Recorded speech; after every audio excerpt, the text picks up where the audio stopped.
probably good 25 years. Yeah, everything was all that. Other than those two. So at the time, there was one to Joe.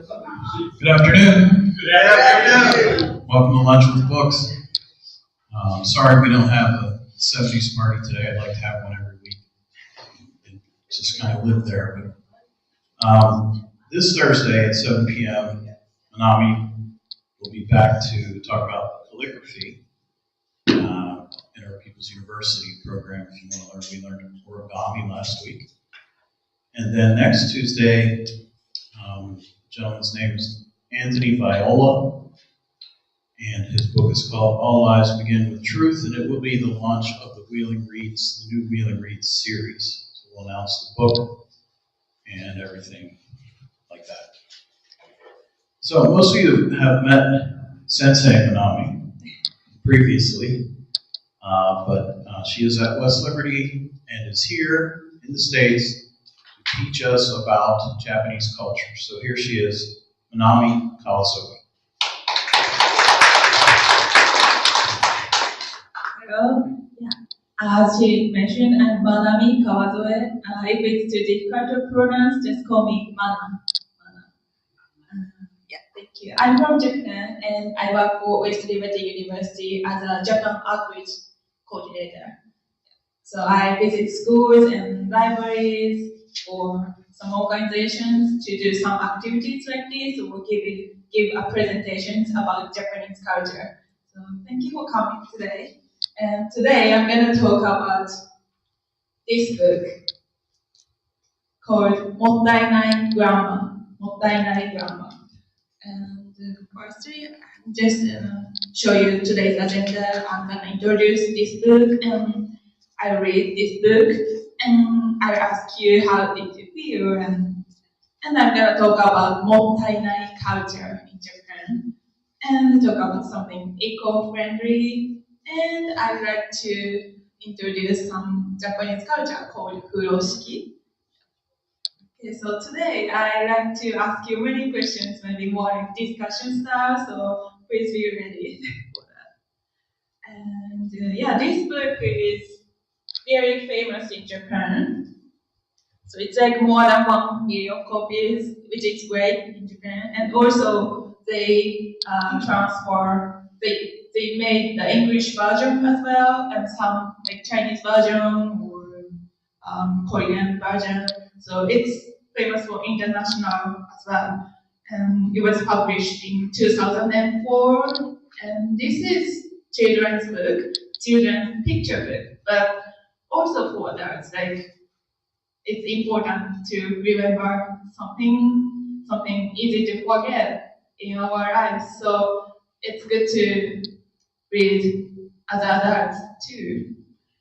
And author and illustrator is this person, Mariko Shinju, and she created some eco-friendly organization called World Report Exhibition.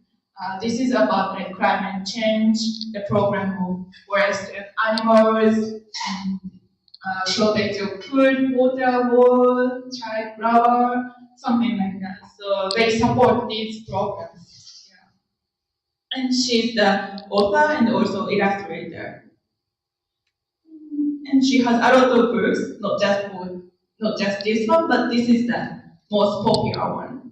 They have a lot of children's books, and these books tells us something important, and mostly related to nature, food, some appreciation for people and food, and yeah. So it is good for children, but also adults too.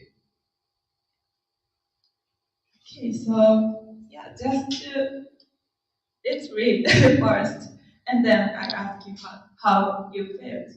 Okay.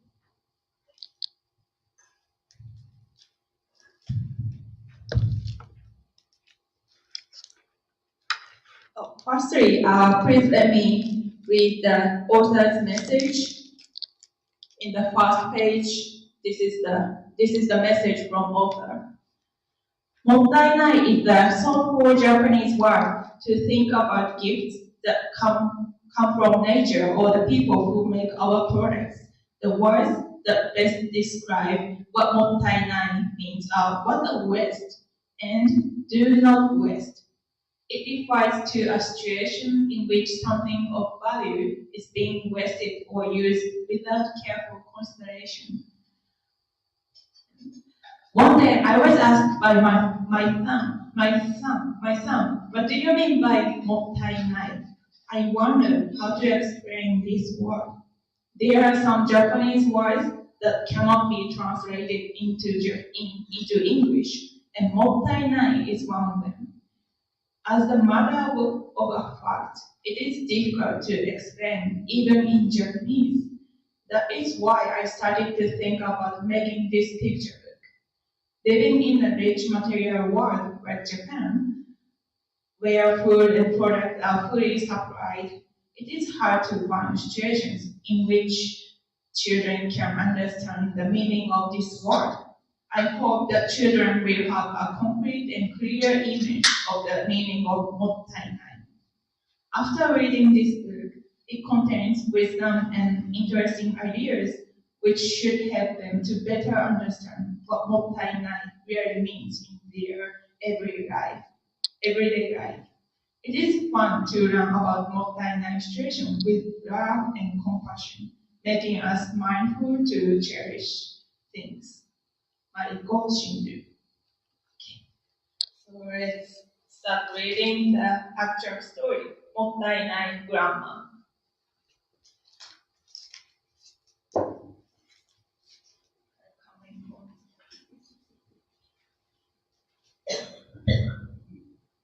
Leftover food on the plate. Last grains of rice stuck to the bowl. She will come and say, Mottainai.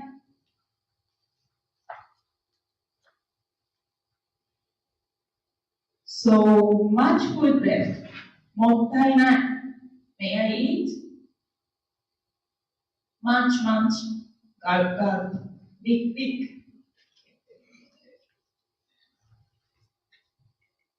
Oh, look at all the rice stuck to your face. Mottainai. And she licked my face all over. Yuck. I shouted. But she kept saying, Mottainai. Let me lick more. Lick, lick, lick. Splash, splash. Baby water running. She will come and say, Mottainai.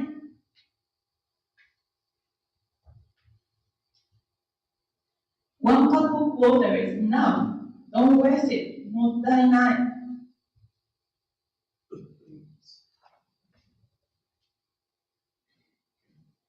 Finally, I started to cry. Boo-hoo, boo-hoo. There, there, she said. You're wasting your tears. Mottainai.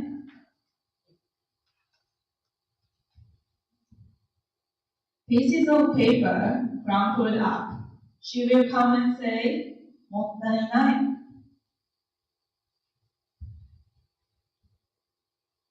If you don't play with them, if you don't play with them anymore, Mottainai. Unfold, straighten, stick together, snip, snip, pat, pat, look. A dinosaur soup.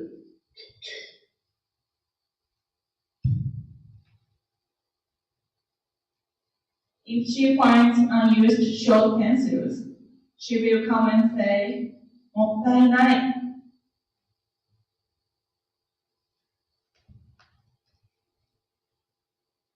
Red, orange, yellow, light green, green, blue, and purple. Roll the 7 pencils together. Guess what you get? Guess what you get? Rainbow pencils. Bingo.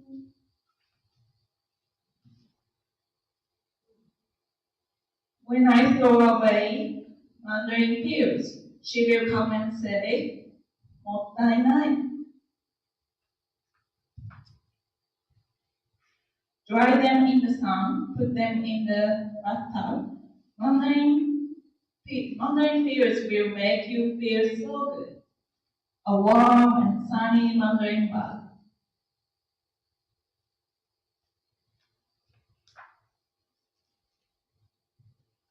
Wow, it's getting dark.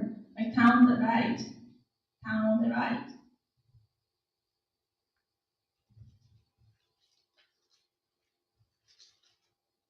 Ah, Mottainai. I'm going home. Then Mottainai grandma turned and left.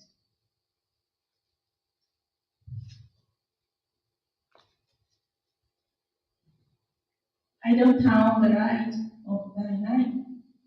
When it gets dark, I go to bed.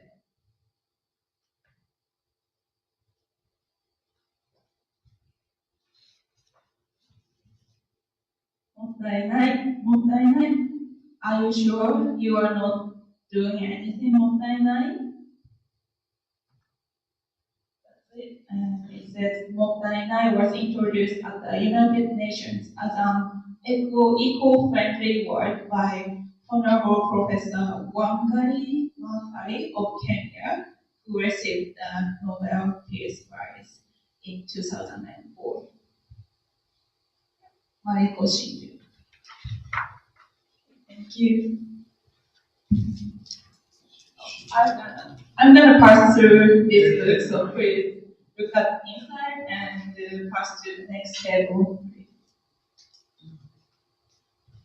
Yeah, so there are not many sentences in the book, but I think you read something and yeah, how did you feel? What did you think of this idea? And how did you understand by Mottainai the meaning?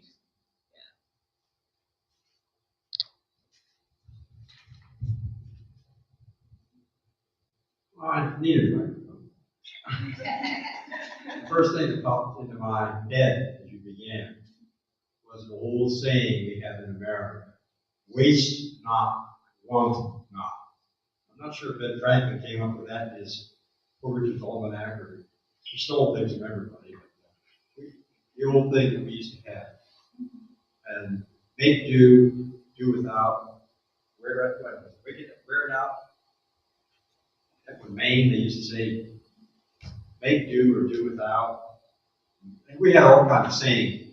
So basically, it's a belief in not wasting anything. Yeah, definitely. Yeah, not wasting anything. Yeah. Any other idea, like what's the feeling behind wasteful? Not just it's wasteful, so do not do it, or is there any other feelings? Well, it goes against our culture. The American culture and a lot of the Western European culture is all based on the idea of use it up, do something with it, and what you have left over is rubbish. They don't make do and do without. They don't waste not, want not. Our entire economy would come crashing down. The malls would be out of business because people go there to buy more. More.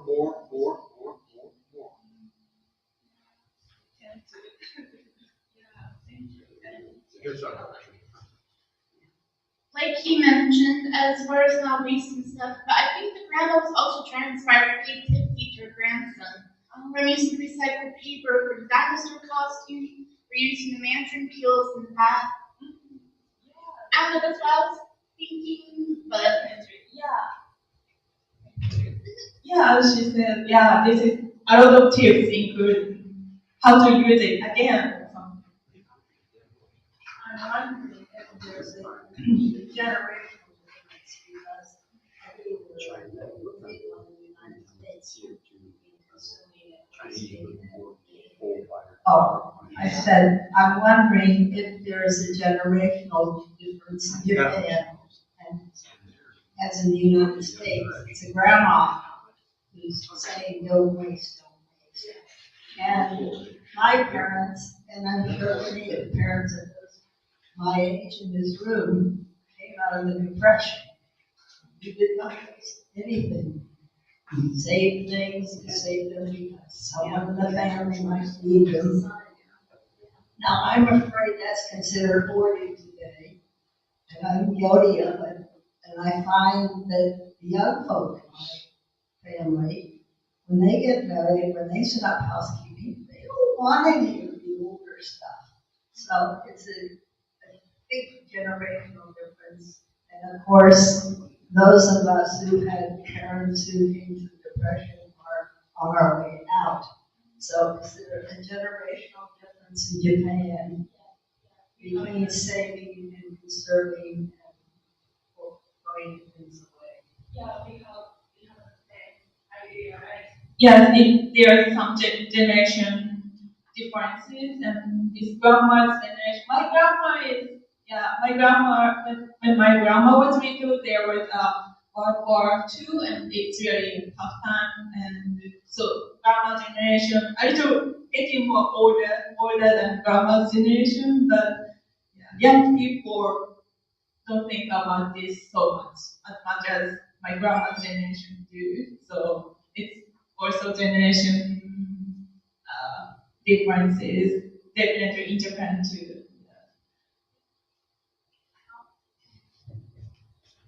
However, I have to say, if you were raised by someone who lived through depression, like my husband was, he has that same thinking.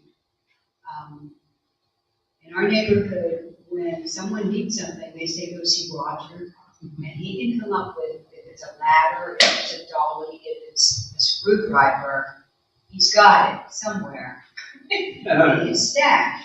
He learned that from his mother. They had to have a gardener, they would have starved. Really, back during the war. He was born, my husband was born in 1940, so he'll be 83 soon. And we raised our children that way too. So one of them is more like him than the other. However, they were raised in a household where you didn't waste. You tried to make do. You can't use it right now. Put it aside, and you may be able to use it at some point. Somebody can use Or somebody, like in our neighborhoods, knocking on the door saying, Roger, do you have such and such? Oh, sure. I've got that tree trimmer. It's out in the garage. I'll go get it. But, yeah, we're losing some of that with the young people. Shame on us. We need to convey that more to our grandchildren and great grandchildren. So that's. Thank you. Yeah. My comment is when my children were growing up, they would be annoyed with the fact that I always had a jar of baking grease on the stove. Yeah. Well, finally, at nearly 85, I've got out of that habit, and I don't have a jar of baking grease on the stove all the time. But one of my kids was home over the weekend, so I fried up a great big skillet full of bacon. And I had a whole lot of bacon grease left. So yesterday I had cabbage and noodles, and oh boy, it was the best because I was able to use a whole lot of that bacon grease again. Food related thing too, yeah. Is there other comments or idea, experience, anything? Just knowing that I'm that old generation also, but I refinish old furniture. I did not buy new very infrequently, but I have a condo full of old furniture going back to 1900 or before. And my children, of course, like it, but they did not pick up that. Mention, so you're doing it. So. Thank you. Yeah, furniture, yeah. Sometimes I look up the furniture who sell on the Facebook marketplace or something, and yeah, sometimes I buy from them. Yeah, it's still very beautiful and great. Yeah, so yeah, many people have this experience, like you got some Mottainai situation and then how to use it again, or how you recycle, how we use it. and also how to tell your grandchildren or your kids or younger generation too, because we might tend not to think about Mottainai so much. So so this book tells us not just Mottainai doesn't mean only wasteful, but also it contains to be grateful of this life, like ordinary lives with enough food and clothing and enough items. How happy we live these lives without any hunger or something. And especially in Japan, there's not many. There's not many people who survive, who is struggling with food or something so much. So we easily forget how happy we live in this country or in this generation. So this is really good education, and also for adults too, for especially maybe young adults. Yeah. So and also Mottainai is really common phrase in Japan. In daily basis we hear this word from grandma, grandparents, my mother. Yeah, they keep saying this Mottainai, especially when I was eating. Like, if I wanna to leave some food, my mother always told me this. Mottainai, please eat it up, please. And I'm gonna talk about my experience. Yeah, and cultural differences, I guess. Like I listed up some of them. I'd like to ask you how your grandchildren or kids open gifts when it's Christmas season. How do you open the gifts? Do they open like this, like maybe broke the paper, or from the plastic tape and carefully not break it? Maybe the first option. Break the paper. Yeah, they wanna as soon as possible they wanna see inside. So this is my culture, not shock, but when I went to my American family's house on Christmas, and then they opened the gifts, like just broke the paper and open the gifts, and oh, that's different. Like I didn't think about this is related to Mottainai, but maybe this is like Japanese kids open the gifts. They want to see inside as soon as possible, but they open from the plastic tape side, not to break the paper, because we want to use the gift paper again, maybe for another occasion. And could be origami. You can use as origami. The wrapping paper is cute and pretty. So this is just some advice. But if if you can use as origami paper. So if you trash the paper, maybe you can use for other crafts or other things. So this is something maybe multi-line situations in Japan make this situation happen. Opening when they open the gifts. And when we finish eating, this is like leftover food. This is about leftover food. It is pretty strict here in the US. Like, did you tell your kids or children you need to eat up everything? Or it's okay if you don't like the food, you can leave it. It's your decision. What do you think? Which is strong idea here? It depends. I know it depends on the family, but how was your case? Well, when I was growing up, usually if we didn't like what we had or we weren't able to finish our food, we would most likely have as leftovers for school lunch the next day. So you ate next day? Oh, okay. That's great. Not just leftover, but your mother or father use it for transport. How much? With leftovers, I had a cousin whose wife gave him a higher totem pole social need. then he came from a farm background, became an engineer. She came from a family that is upper middle class. She would not, under any circumstances, have leftovers the next day or any time.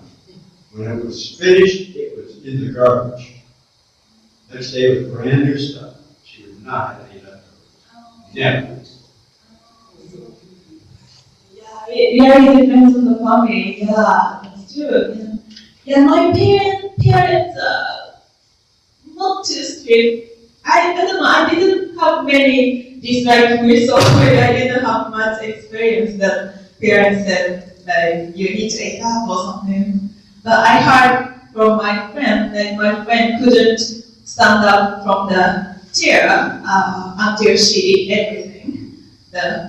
It's very traditional way in Japan, but father said like until you finish eating everything or plate or on the table, you cannot go anywhere, something like that. Could be too strict, but yeah, it's very traditional Japanese family, I think. And the next one, separation of garbage.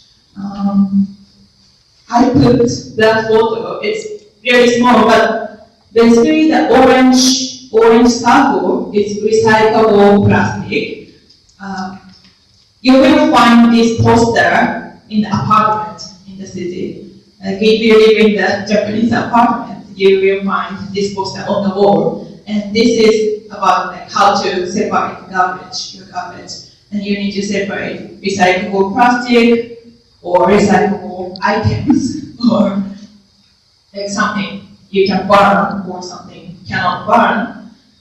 Basically for separation, but something complicated is recyclable plastic and recyclable items. Recyclable plastic is this lid, the pet. If you have a bottle, you need to remove this lid and this label.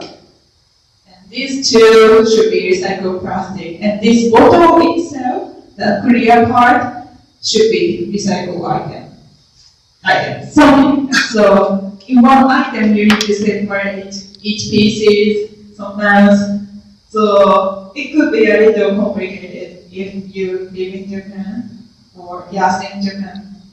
And also you will find many separation trash bins on the street in Japan. It's also, it should be this part or this one, or like, it could be complicated. But this is also Mottainai thinking, Mottainai idea, but also Japan is a pretty small country, so we don't have many places to bury the trash.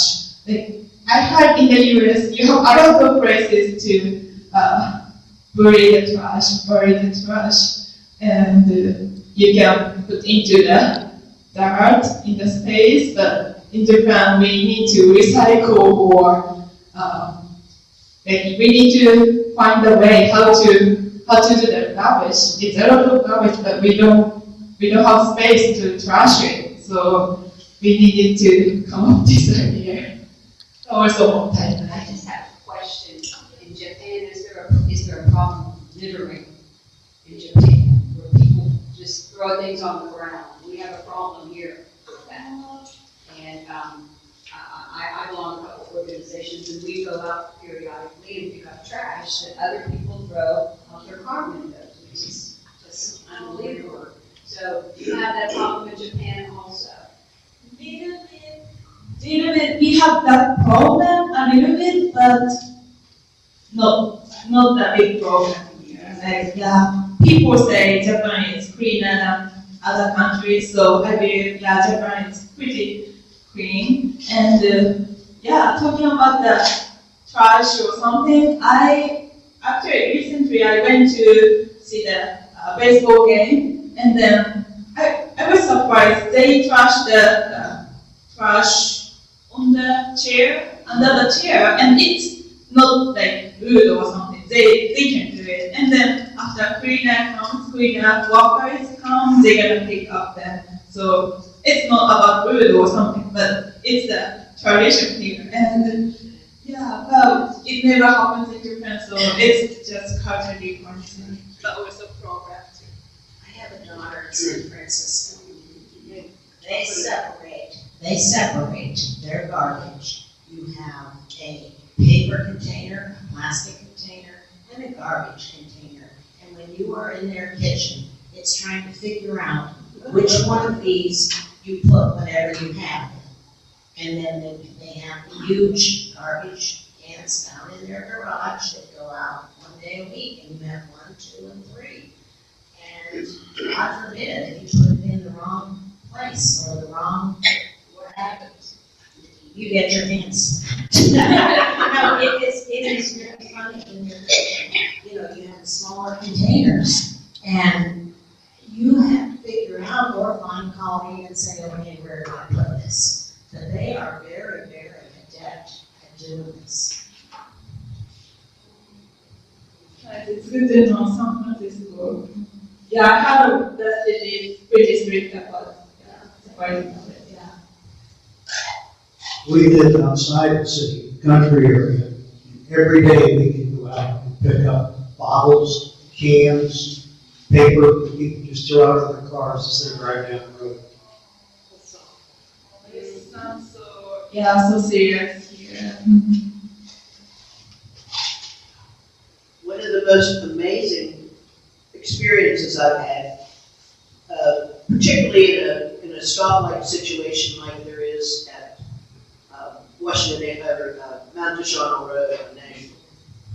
And there are people who dump out, I guess longtime smokers, who dump out their cigarette butts in a pile beside the road because they're at a stoplight. It's amazing to me that they can't even hold back and do that in secret.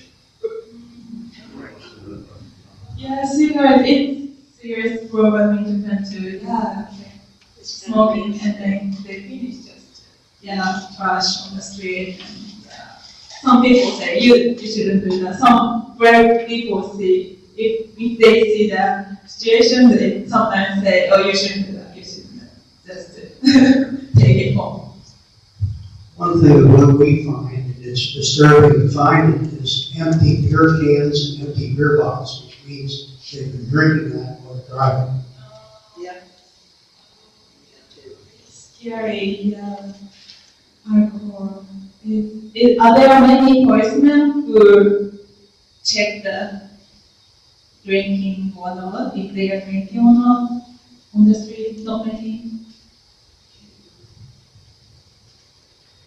To answer your question regarding police being out to check for drinking, they usually only do that on like major holidays like 4th of July weekend, Memorial Day weekend. It's not really a common occurrence unless it's like a really busy night in downtown. Only the special occasions, many people do have parties. So, yeah. And the interesting thing about the checkpoints is they have to announce in advance where it's going to be and the hours they're going to be there. So if you don't want to go through the checkpoint, you know in advance where not to drive. In addition to that, in yesterday's paper, they're going to be having a thing out now, road checking for using your seatbelts. They not only told you when, where, they also gave you a detour route around it. If you don't want to go through, you have alternate routes.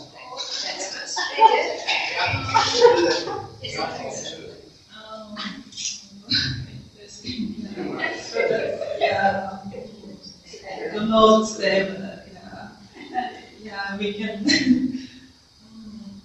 Yeah, we have a lot of programs. So it's related to trash, but also drinking or shipware. Yeah, and then in Japan we do but without announcement. So So we separate and Monday is recyclable plastic, and Tuesday recyclable items, and Thursday trash this one. So it depends on the day, but we can trash something like that. So I would ask you if you have any tips, eco-friendly or something, but some of you already told me yeah, you're gonna use just keep in the shelf and then we use sometimes it comes. But if you are doing something eco-friendly, please tell me. Actually, there's a couple of things that I was an art minor in college, so I used that to make eco-friendly gift wrap. Like every Christmas, I make my family pillowcases instead of using gift wrap to wrap your presents. It's a good idea.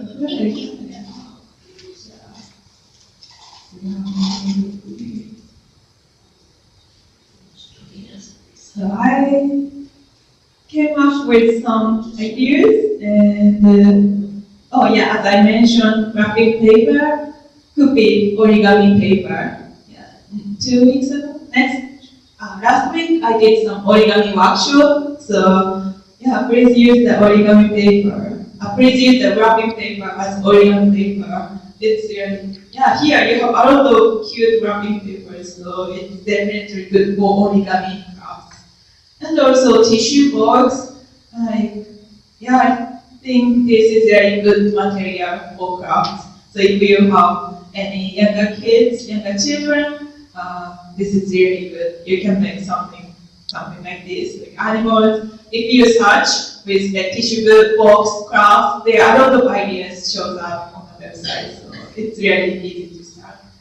And yeah, when we see in the book, I didn't know this one, but mandarin peels or orange peels is for art if you take a art though.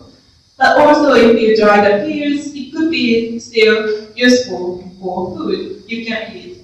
If you eat yogurt, you can put some dried mandarin peels. It's really good. Yeah, just a small flavor. And today I would like to introduce furoshiki. It's on this table here. Furoshiki technically means a piece of cloth, piece of cloth, and explaining what the real meaning of this Japanese word is. Furo means bath. Shiki means to put something underneath.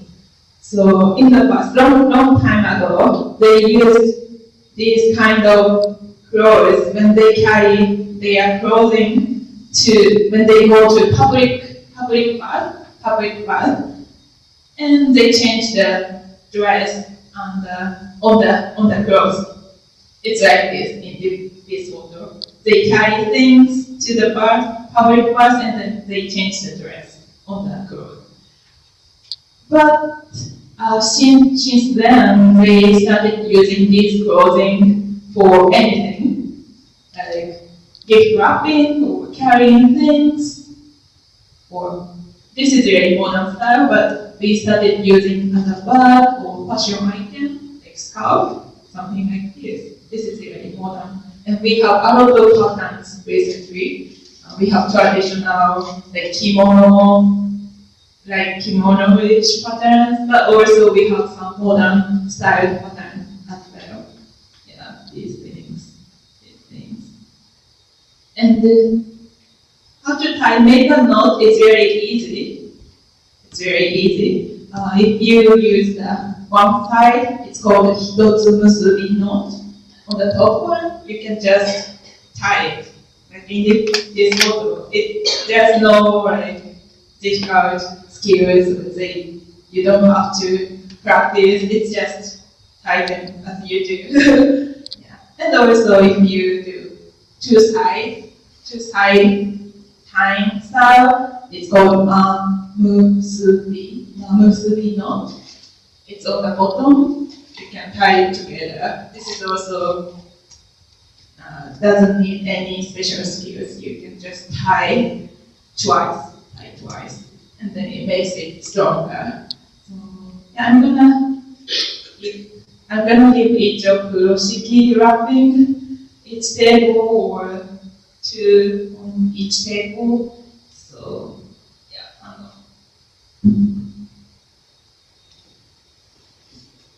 this is for a book.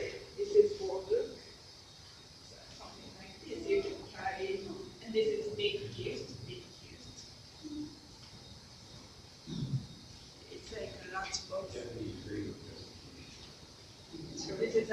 transport, and this is clothing, actually kimono, the traditional clothing style.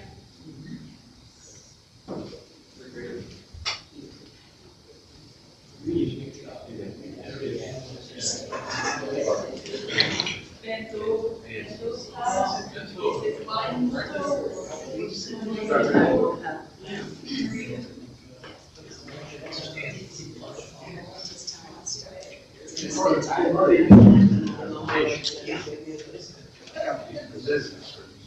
Yeah.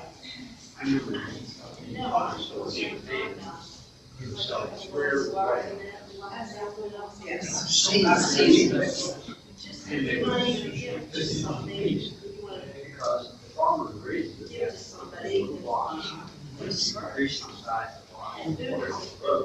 it shapes it. Because to them, it's a presentation. It's a squirrel.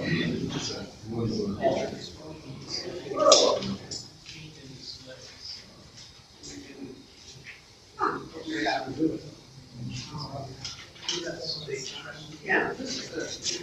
Well, actually, I've been doing some of these not security issues.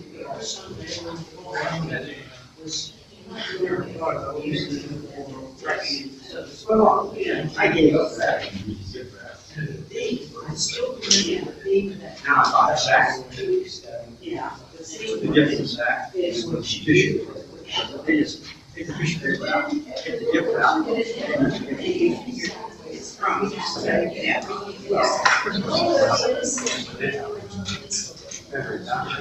So my job, they agree to give the gift.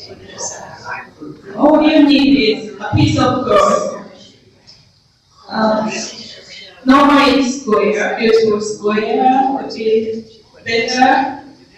And the materials would be silk or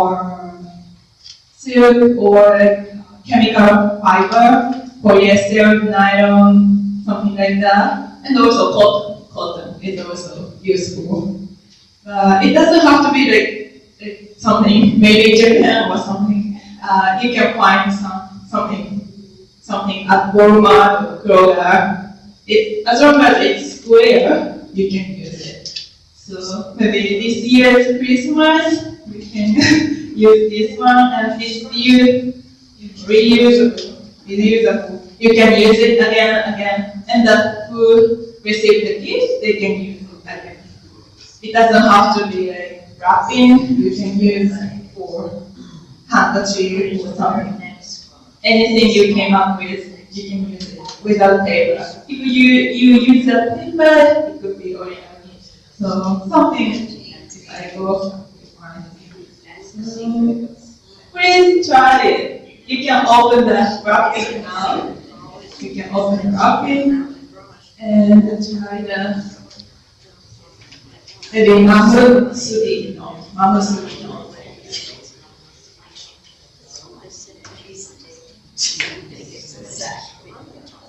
Open it.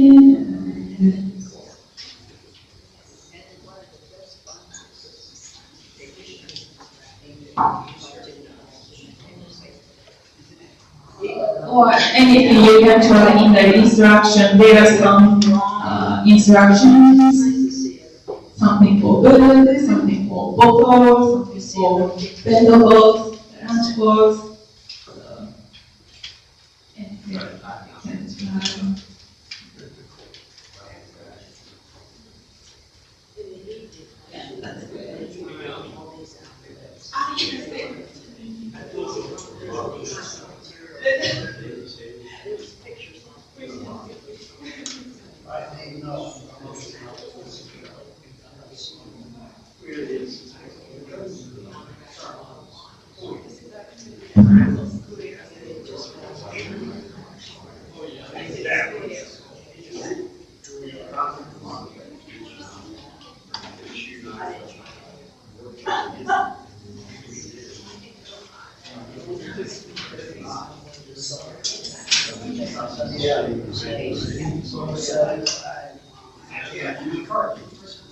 It's a gigantic, like, you have a shape.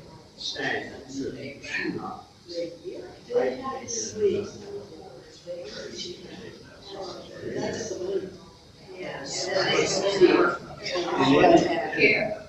You can get it under. Yeah.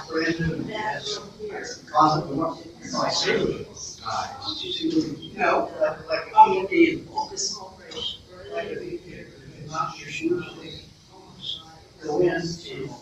You get something that fits in there, push it in. You push it. Starts breaking up. Maybe tonight. Ready?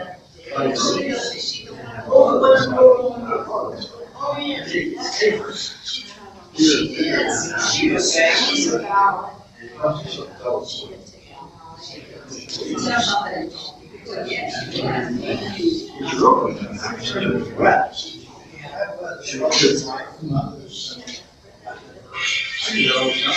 Yeah, you go.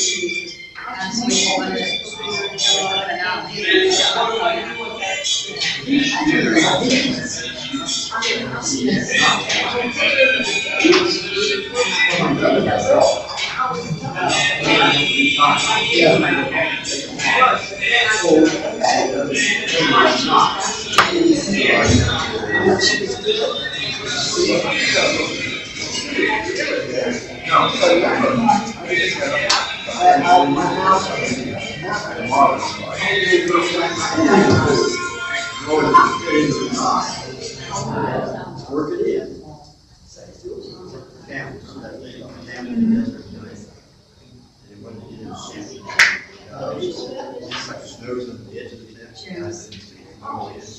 Eventually, camel and die on the other side. Well, this is the first step.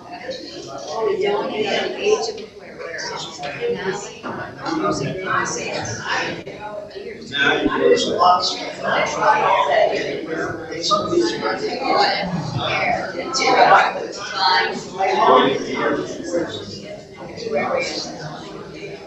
That's true. Have you ever had a chain?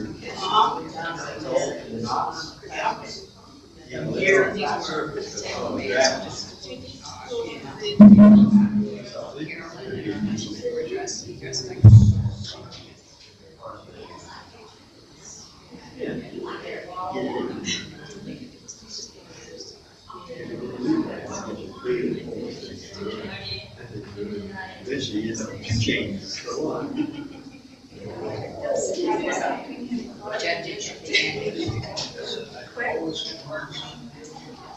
this very moment.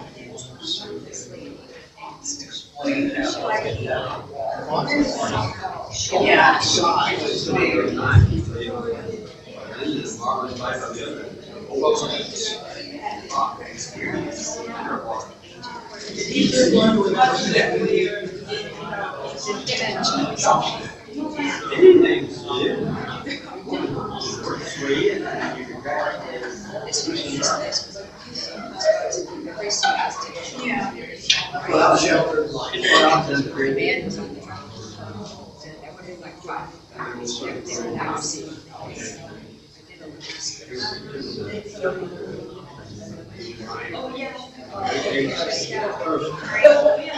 Very complicated.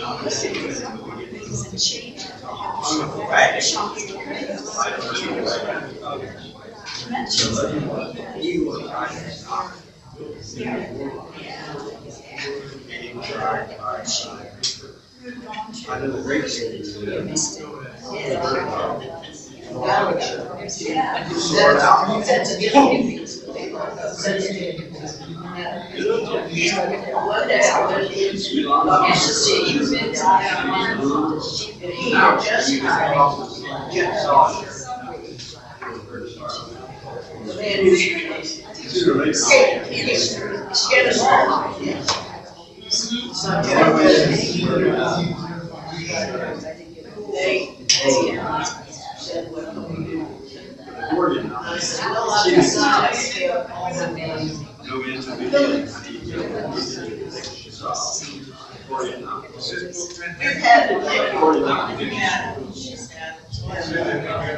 I said, well, it's kind of an experiment.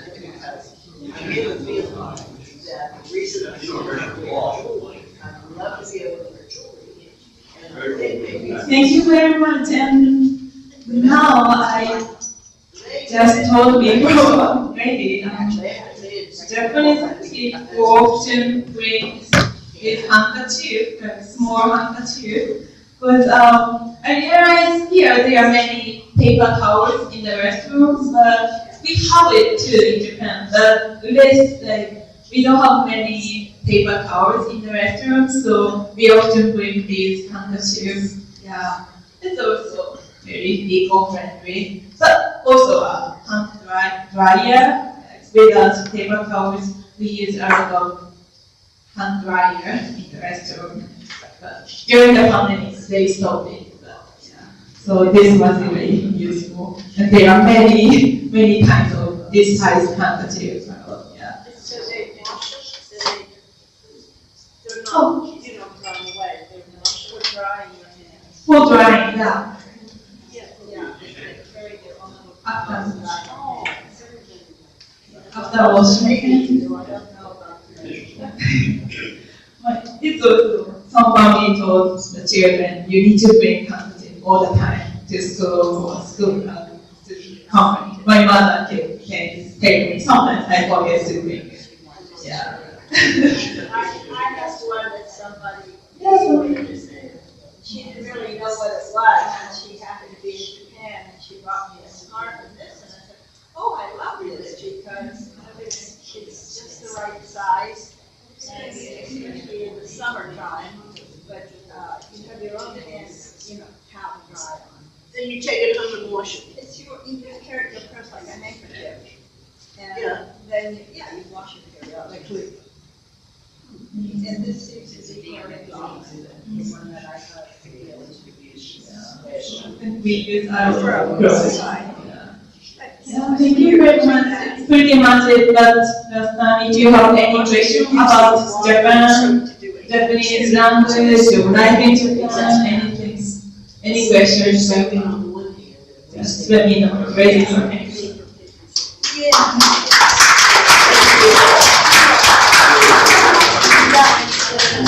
Thank you very much. Arigatou. Time it takes you